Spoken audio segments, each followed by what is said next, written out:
Hello! How are all of you, my little friends, today? It's great to see you. And I found a book that I think you might like. It's called Curious George, written by H.A. Ray. Let's see what it's all about. Let's see, here we go. Look at there. This is George. He lived in Africa. See, he likes to eat bananas. I like bananas too. Do you like bananas? Yum. Well, George was a good little monkey and always very curious. One day, George saw a man. He had on a large yellow hat. The man saw George too. See him?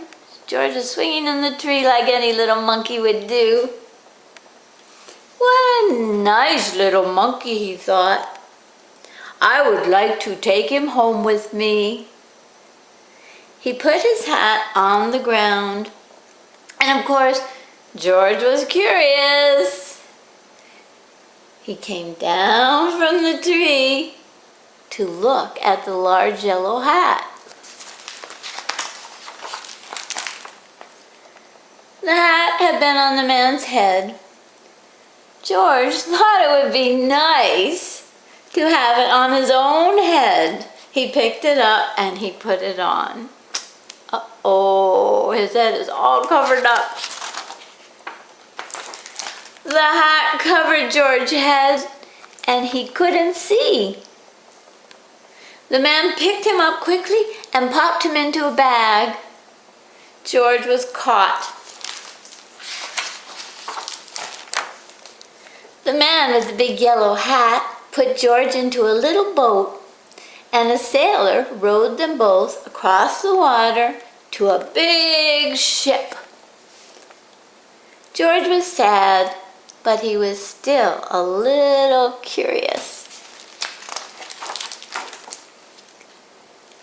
On the big ship, things began to happen. The man took off the bag. George sat on a little stool, and the man said, George, I am going to take you to the big zoo in a big city. You will like it there. Now run along and play, but don't get into trouble. George promised to be good. But it's easy, isn't it, for little monkeys to forget? On the deck, he found some seagulls. He was very curious. Finally, he had to try. It looked easy. But, oh, what happened? First this, and then this. George couldn't fly because he didn't have any wings. Monkeys don't have wings. Only birds have wings. That makes them able to fly. Where is George? The sailors looked and looked. At last they saw him, struggling in the water and almost all tired out. Man overboard! The sailors cried as they threw him a life belt. George caught it and held on. At last, he was safe on board. After that, George was more careful to be a good monkey until, at last, the long trip was over. George said goodbye to the kind sailors, and he and the man with the yellow hat walked off the ship onto the shore and on into the city to the man's house. After a good, yummy meal, George felt very tired.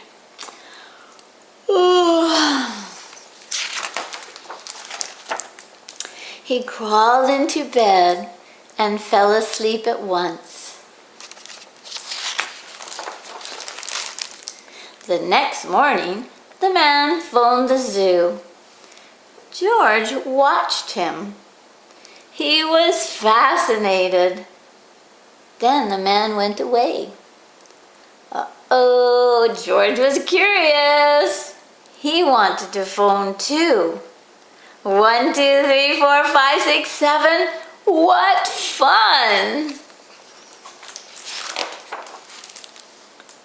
Ding-a-ling-a-ling, ding-a-ling-a-ling. George had telephoned the fire station. The firemen rushed to the phone. Hello, hello, they said. But there was no answer. Then they looked for a signal on the big map that showed where the telephone call had come from. They didn't know it was George. They thought it was a real fire. Hurry, hurry, hurry! The firemen jumped into their fire engines and onto hook and ladders. Ding dong, ding dong, ding dong! Everyone out of the way! Hurry, hurry, hurry! The firemen rushed into the house. They opened the door. No fire. Only a naughty little monkey. Oh, catch him, they cried. George tried to run away. He almost did, but he got caught in the telephone wire and the thin fireman caught one arm and a fat fireman caught the other arm. You fooled the fire department, they said. We will have to shut you up where you can't do any more harm. They took him away and shut him in a prison. George wanted to get out. He climbed up to the window to try the bars. Just then the watchman came in. He got on the wooden bench to catch George, but he was too big and too heavy. The bed tipped up. The watchman fell over, and quick as lightning, George ran out through the open door. He hurried through the building and out onto the roof, and then he was lucky to be a monkey, because monkeys can walk on wires. Quickly and quietly over the guard's head, George walked away. He was free. Down in the street, outside the prison wall, stood a balloon man. A little girl bought a balloon, a yellow one, for her brother. George watched. He was curious again. He felt he must have a bright red balloon. Here's a bright red one, and another, and another. 1, 2, 3 bright red balloons. He reached over and caught the right to try to help himself, but instead of one balloon, the whole bunch broke loose. In an instant, the wind whisked them all away, and with them went George, holding tight with both hands. Up, up, up, he sailed higher and higher. The houses looked like toy houses, and the people looked like dolls. Oh, George was so frightened. He held on very, very tight.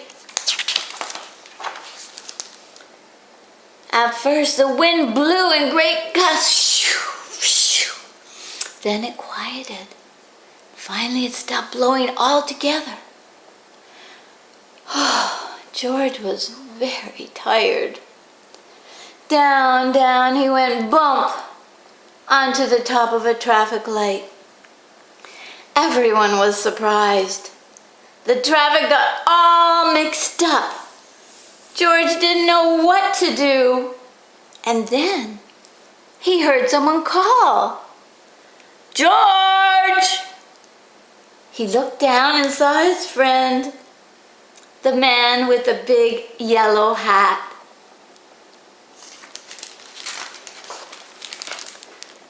George was very happy. The man was happy too. George slid down the post, and the man with the big yellow hat put him under his arm. Then he paid the balloon man for all the balloons, and then George and the man climbed into the car, and at last, away they went. To the zoo! What a nice place for George to live. Don't you think so? Have you ever seen any monkeys in the zoo? Maybe, just maybe, one of them was George. You never know, do you? Well, I had so much fun reading a story to you today. I love to see all my little dear friends. I'll see you again next time. Now be very good and not too curious. Love you.